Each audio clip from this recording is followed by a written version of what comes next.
ఆ రోజు అధ్యక్ష శాసన మండలిలో మొత్తం మంత్రులందరూ అక్కడికి వచ్చేశారు, శాసనసభ్యులందరూ గ్యాలరీలో మొత్తం వచ్చేశారు, మొత్తం శాసన మండలిలో లైట్లన్నీ ఆపేశారు.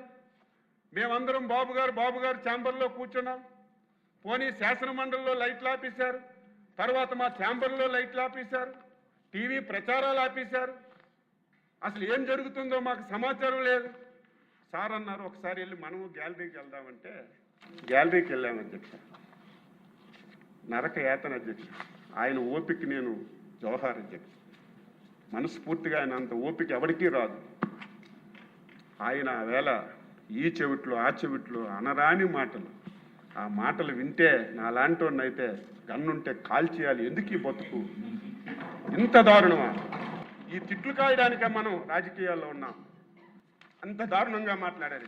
అయినా సరే ఎక్కడ కూడా వెనకలేదు. ఇది మన డ్యూటీ, మన బాధ్యత ఇది అని ఎక్కడ కూడా వెనక్కుండా ఆయన రోజు ఉన్నారు అధ్యక్ష.